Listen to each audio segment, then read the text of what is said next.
Good morning, everyone. Okay, in today's science class, we are continuing our chapter 10 respiration in organisms. Okay, in previous videos, we have learned about respiration, types of respiration, then what will happen in respirations, what is breathing, what is breathing rate. But now, today, we are going to learn about the respiration in humans. Okay, now respiration in humans, how it takes place in human body. First, let's talk about the organs that are involved in respiration. Okay, the main organs of human respiratory system are nose, nasal passage, trachea, bronchi, lungs, diaphragm. Okay, as you can see in this picture. Okay, तो respiration कैसे होता है? First, air will enter through our nostrils. Nostrils से हम लोग का air क्या करेगा? Enter होगा. जब हम लोग inhale करेंगे तो nostrils के through क्या करेगा? हमारा air enter करेगा. Enter inside the body. तो nasal passage से होते हुए कहाँ जाएगा? Wind pipe में. दिखाई दे रहा wind pipe? पहले आएगा nostril में, then nasal cavity से होते हुए जाएगा, wind pipe से होते हुए कहाँ पे जाएगा? ब्रोंकस में जाएगा. दोनों ब्रोंकस में, ब्रोंकाई कहते हैं प्लूरल, बहुवचन है ब्रोंकाई. तो ब्रोंकाई से होते हुए ब्रोंक्यूल्स में जाएगा. ब्रोंक्यूल्स से होते हुए कहाँ पे पहुँचेगा? ब्रोंक्यूल्स दिखाई दे रहा है कहाँ पर है? Okay, I will point out. यहाँ पर है ब्रोंक्यूल्स. जो ये छोटे छोटे ऐसे है ना, ऐसे ऐसे जो छोटे छोटे नीचे, उनको क्या बोलते हैं? ब्रोंक्यूल्स बोलते हैं. ठीक है. तो at the end of the bronchioles there is an air sac. Bronchioles के एंड पे एक एयर सैक मिलेगा, एयर बैग मिलेगा, जिसको क्या बोलेंगे? एल्वियोलाई बोलेंगे. ठीक. तो देखो रेस्पिरेशन कैसे होता है ह्यूमन बींग से. First, air will enter our body through nostrils, then through nasal passage it will pass on to the windpipe, then through windpipe it will pass on to the bronchi, then after bronchi it will pass on to the bronchioles, then at the end of the bronchioles there are alveoli. Air bags होते हैं bronchioles के and में, जिसे क्या बोलते हैं? Alveoli. Then alveoli, walls of the alveoli contain blood vessels. दो walls of the alveoli में क्या होता है? ब्लड वेसल्स होता है. वहीं पर क्या होता है? ऑक्सीजन एब्जॉर्ब करते हैं. एब्जॉर्ब मतलब ब्लड में घुल जाते हैं सर्कुलेट होने के लिए एल्वियोलाई के वॉल्स में. ठीक है. एक्सचेंज ऑफ गैसेस जो है एक्चुअली कहाँ पर होता है? लंग्स के एल्वियोलाई में होते हैं. ठीक है. ये जो बैग जैसा जो है लंग्स के ब्रोंक्यूल्स के एंड में, यहाँ पर इसके वॉल जो है वो ब्लड वेसल से जुड़े होते हैं. वहीं पर क्या होता है? गैसेस एक्सचेंज होता है. ऑक्सीजन जो है वो कहाँ पर चला जाता है? ब्लड में चला जाता है. ब्लड में जो वेस्ट गैस जो था कार्बन डाइऑक्साइड, वो एल्वियोलाई में आके इस बैग में स्टोर हो जाता है. और जब हम लोग एक्सेल करते हैं इसी एल्वियोलाई से ठीक उल्टे रास्ते क्या हो जाता है? कार्बन डाइऑक्साइड रिच एयर हम लोग एक्सेल करते हैं. ठीक. तो इसमें होता कैसे है? ओके, इसमें होता है पहले हम लोग एयर को नोज के थ्रू ब्रोंक्यूल से होते हुए, ब्रोंकाई विंड पाइप से होते हुए कहाँ पहुँचेंगे? एल्वियोलाई में पहुँचेंगे. और एल्वियोलाई में जो है इसमें गैसेस एक्सचेंज होगा. गैसेस एक्सचेंज होने के बाद जो कार्बन डाइऑक्साइड रिच एयर, अब देखो जो ग्रीन कलर रिप्रेजेंट कर रहा है, जो लंग्स में जा रहा है, ये क्या रिप्रेजेंट करता है? ये ऑक्सीजन रिच एयर रिप्रेजेंट कर रहा है. और जब एल्वियोलाई में गैसेस एक्सचेंज होगा तो यही रास्ते से क्या होगा? वापस कार्बन डाइऑक्साइड रिच एयर हम लोग क्या करेंगे? बाहर एक्सेल करेंगे. ठीक है. तो अब जो हम लोग ने रेस्पिरेशन करके जो यहाँ पर गैसेस एक्सचेंज एल्वियोलाई में होके जो गैसेस एक्सचेंज हुआ, वो गैस सर्कुलेट होके ब्लड के थ्रू जाएगा सेल्स में. और सेल्स में क्या होगा? सेल्स में जो है क्या होगा? रेस्पिरेशन होगा. हम लोग ने पढ़े थे जब रेस्पिरेशन किया था, तो तब पढ़े थे कि रेस्पिरेशन क्या है? ब्रेकिंग डाउन ऑफ फूड है. फूड को ब्रेक डाउन करना है एनर्जी रिलीज करने के लिए. ठीक है. तो ये कहाँ पर होता है? सेल्स में होता है. तो पहले ये ऑक्सीजन कहाँ पहुँचना पड़ता है? सेल में पहुँचना पड़ता है. और सेल में किसके थ्रू पहुँचते हैं? सेल में ब्लड के थ्रू पहुँचते हैं. ठीक है ना. ओके, नाउ ये था ह्यूमन बींग्स का respiration. Okay, now sneezing. Sneezing क्या है? छींकना. अगर सीधी बात, सीधी टर्म में अगर ट्रांसलेट करेंगे तो स्नीजिंग मतलब क्या है? छींकना. Okay, let's see. The sudden expulsion of air from nose without our control over it due to the irritation of nasal passage is called sneezing. ठीक है, नेजल पैसेज में इरिटेशन की वजह से हम लोग सडन एक्सप्लोजन, ठीक एक ही बार में क्या करते, गैस को क्या कर देते, बाहर निकाल देते, तो इसी को ही क्या बोलते, स्नीजिंग करना बोलते हैं। ये कब होता है, जब हमारा नेजल कैविटी जो है इरिटेट होता है, तब क्या करते हैं हम लोग, स्नीज करके डस्ट वस्ट निकाल देते हैं। ये इरिटेशन किसकी वजह से हो सकता है, डस्ट से हो सकता है, ठीक है, स्मोक से हो सकता है, या तो पोलन्स इनहेल करने की वजह से हो सकता है।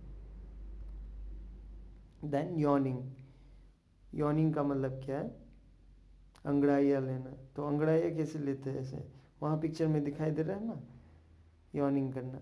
The action of opening one's mouth wide while taking a long and deep breath of air is called yawning.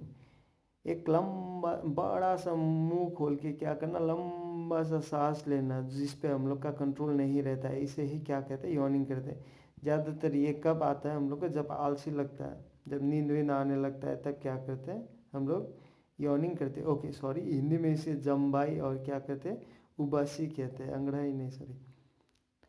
Okay ठीक है, हम लोग यौन कब करते हैं, जब थक जाते हैं, बोर हो जाते हैं, या तो नींद आता है, तो ऐसा ही होता है ना। ज़्यादातर एसएसटी में हिस्ट्री अगर पसंद नहीं आया, या कोई भी सब्जेक्ट पढ़ना पसंद नहीं है, टीचर पढ़ा रहे हैं, तो क्या होता है हम लोग को बहुत नींद आता है, ऐसा यौन करने लग जाते हैं। ठीक है, yawning is caused by the insufficient oxygen in the body. Okay, तो थ्योरी मतलब किसी का कहना है कि क्या कहते हैं हम लोग, यॉर्निंग कब करते हैं, जब बॉडी को ऑक्सीजन ठीक से नहीं मिलता है, तो हम लोग क्या करते हैं, डीप ब्रेथ लेकर ऑक्सीजन की भरपाई करते हैं, ऐसे थ्योरी है। ठीक है, okay then smoking. Okay, relation between respiration and smoking जानते हैं। The lungs are very delicate organs which are essential for breathing and keeping us alive. हम सबको पता है लंग्स क्या हमारे लिए बहुत ही एक इम्पोर्टेंट अंग है, जो ब्रीदिंग के लिए और हम लोग को ज़िंदा रखने के लिए काम आता है, बहुत ही महत्वपूर्ण रहता है। The biggest enemy of our lungs is the habit of smoking. और हमारे फेफड़े के लिए सबसे बड़ा दुश्मन कौन है, वो आदत, स्मोकिंग का आदत है। ठीक है, जिसकी वजह से क्या हो सकता है, हमारा फेफड़ा ख़त्म हो सकता है, ख़राब हो सकता है। जैसे बीड़ी, सिगरेट, सिगार, ये सब स्मोकिंग करना क्या कर सकता है, हमारे हेल्थ को ख़राब कर सकता है, खास करके हमारे लंग्स को। Okay, there are some harmful effects given below. तो स्मोकिंग करने से हमारे लंग्स को या तो हमारे रेस्पिरेटरी सिस्टम को क्या क्या इफ़ेक्ट हो सकता है, let's see. Excuse me. Okay, first में देखो, smoking destroys the lung tissue gradually, due to which breathing becomes very difficult.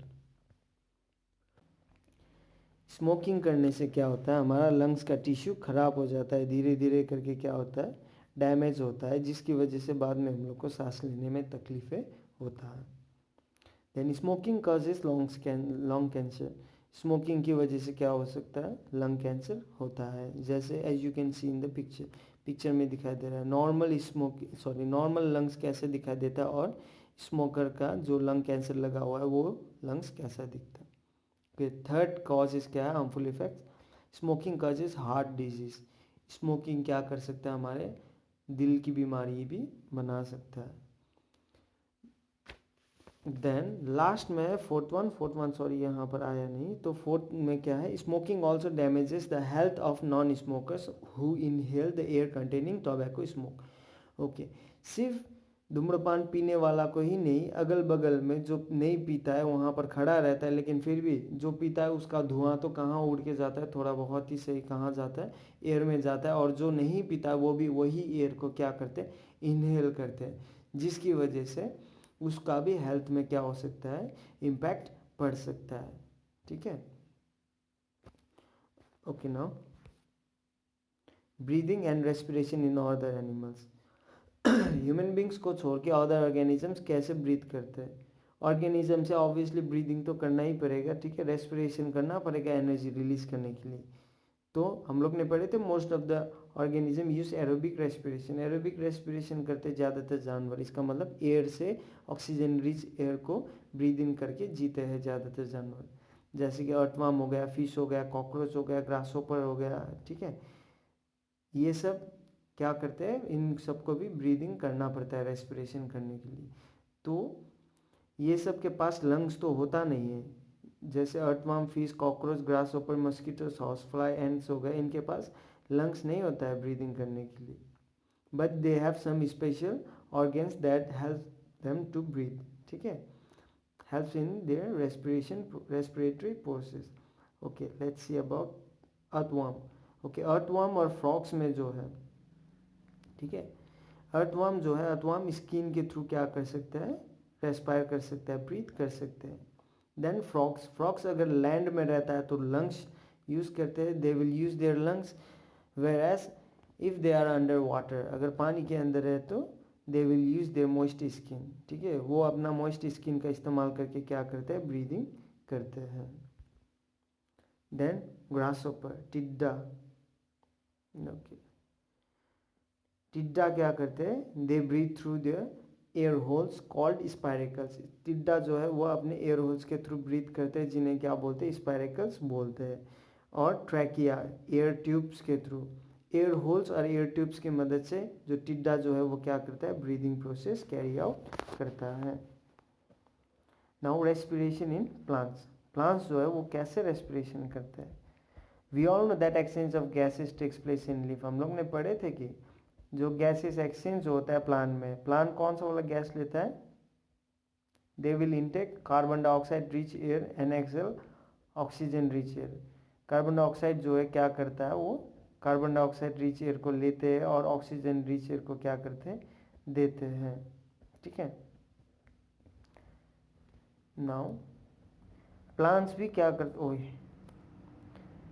the plants get energy by the process of respiration in which glucose, food prepared by them, breaks down in the presence of oxygen to form carbon dioxide. Okay, plants भी energy respiration के through ही मिलता है, plant को भी energy respiration के through ही मिलता है, ठीक है। ग्लूकोज जो फोटोसिंथेसिस के थ्रू वो लोग प्रिपेयर किए है, उसको ब्रेक डाउन करते हैं वो लोग ऑक्सीजन की प्रेजेंस में, और कार्बन डाइऑक्साइड भी फॉर्म होता है। कि रेस्पिरेशन इन लिव्स, हम सबको पता है एक्सचेंज ऑफ गैसेस कहाँ पर होता है, पत्तियों में होता है, थ्रू स्टोमाटा, ठीक है, स्टोमाटा के थ्रू क्या होता है, गैसेस एक्सचेंज होता है लीव्स में। So we can also say that the plants breathe through their tiny pores in the leaves called stomata.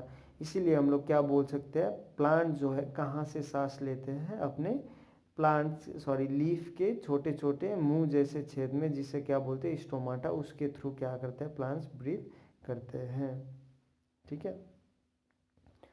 Then respiration in roots, roots में रेस्पिरेशन कैसे होता है।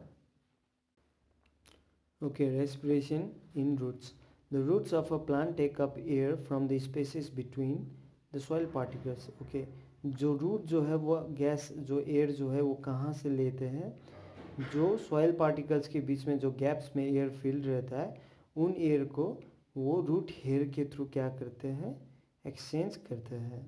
The respiration in root occurs by the exchange of gases, oxygen and carbon dioxide through the root hair। अभी बोला मैंने, respiration जो root करते हैं वो रूट हेयर के थ्रू होता है, वहीं से ही गैसेस एक्सचेंज होता है, ठीक है। तो यहाँ पर बोला गया if a potted plant is over water, अगर किसी भी पॉट में रखा गया प्लांट को हम लोग ज़्यादा मात्रा में पानी डालेंगे तो क्या होगा, जो सॉइल पार्टिकल्स के बीच में जो गैप जो है वो हो नहीं पाएगा, वहाँ पर एयर नहीं मिल पाएगा। तो अगर उसके रूट हेयर को अच्छे से एयर नहीं मिल पाएगा तो ऑक्सीजन के एब्सेंस में क्या होगा, वो एनारोबिक रेस्पिरेशन करेगा, और एनारोबिक रेस्पिरेशन करने की वजह से उसका प्रोडक्ट जो होगा वो क्या निकलेगा, अल्कोहल निकलेगा, जिसकी वजह से वो प्लांट मर सकता है, ठीक है। ओके, प्लीज नोट में वहाँ पर नोट दिया गया है, plants carry out photosynthesis only during the day time. Okay, plants जो है फोटोसिंथेसिस कब करता है, सिर्फ डे टाइम में, क्योंकि डे टाइम में क्या रहता है, सनलाइट रहता है, ठीक है। लेकिन रेस्पिरेशन जो है प्लांट ड्यूरिंग डे टाइम भी कर सकता है और नाइट में भी कर सकता है, ठीक है ना, क्योंकि ऑक्सीजन की अवेलेबिलिटी होता है, दिन में भी होता है रात में भी होता है, जिसकी वजह से प्लांट जो है क्या कर सकता है, रेस्पिरेशन दिन में भी कर सकता है रात में भी कर सकता है।